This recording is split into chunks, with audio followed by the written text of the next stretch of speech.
Let us go then, you and I, when the evening is spread out against the sky. Like a patient etherized upon a table, let us go through certain half-deserted streets, the muttering retreats of restless nights in one-night cheap hotels, sawdust restaurants with oyster shells, streets that follow like a tedious argument of insidious intent to lead you to an overwhelming question. Oh, do not ask, what is it? Let us go and make our visit. In the room the women come and go, talking of Michelangelo. The yellow fog that slides along the street, rubbing its back upon the window panes. Yellow smoke that rubbed its muzzle on the window panes. Licked its tongue into the corners of the evening. Lingered upon the pools that stand in drains. Let fall upon its back the soot that falls from chimneys. Slipped by the terrace, made a sudden leap, seeing that it was a soft October night, curled once about the house, and fell asleep. And indeed there will be time for the yellow smoke that slides along the street, rubbing its back upon the window panes. There will be time. There will be time to prepare a face, to meet the faces that you meet. There will be time to murder and create, and time for all the works and days of hands that lift and drop a question on your plate. A time for you, time for me, time yet for 100 indecisions and revisions before the taking of toast and tea. In the room the women come and go, talking of Michelangelo.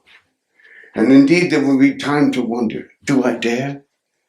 And do I dare? Time to turn back and descend the stair with the bald spot in the middle of my hair. They will say, how is hair's growing thin? My morning coat, my collar mounting firmly to the chin, my necktie rich and modest, but asserted by a simple pin. They will say, but how his arms and legs are thin. Do I dare disturb the universe? In a minute there is time for decisions and revisions which a minute will reverse. For I've known them all already, known them all. I've known the mornings, evenings, afternoons. I've measured out my life with coffee spoons. I know the voices dying with a dying fall beneath the music from a farther room. So how should I presume?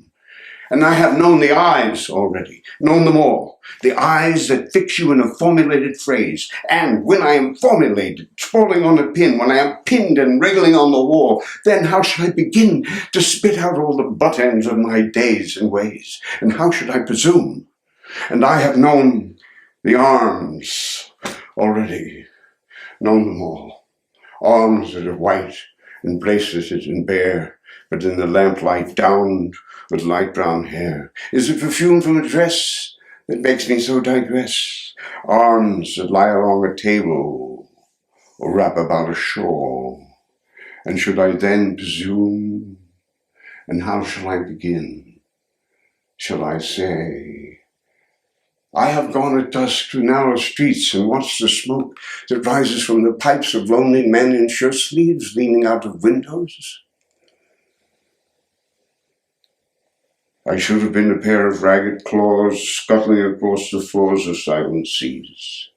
In the afternoon, the evening sleeps so peacefully asleep, tired, or it malingers, stretched on the floor here beside you and me.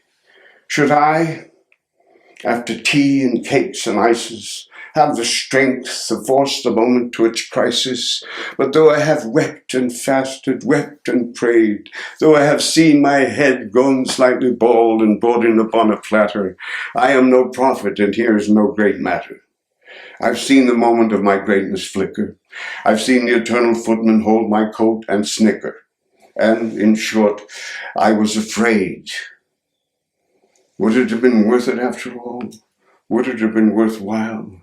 After the cups, the marmalade, the tea, among the porcelain, among some talk of you and me, would it have been worthwhile to have bitten off the matter with a smile, to squeeze the universe into a ball, to roll it toward some overwhelming question? To say, I am Lazarus, come from the dead, come back to tell you all. I shall tell you all. If one settling a pillow by her head should say, that's not it at all, that's not what I meant at all. No, I am not Prince Hamlet, nor was meant to be. Am an attendant lord, one that will do to swell a progress, start a scene or two, advise the prince, no doubt, easy tool, deferential, glad to be of use, politic, cautious and meticulous, full of high sentence, but a bit obtuse, at times indeed almost ridiculous, almost, at times, the fool. I grow old. I grow old. I shall wear the bottoms of my trousers rolled. Shall I part my hair behind? Do I dare to eat a peach? I shall wear white flannel trousers and walk upon the beach. I've heard the mermaids singing, each to each. I do not think that they will sing to me. I've seen them riding seaward on the waves, combing the white hair of the waves blown back when the wind blows the water white and black. We have lingered in the chambers of the sea, by sea girls wreathed with seaweed red and brown, till human voices wake us, and we drown.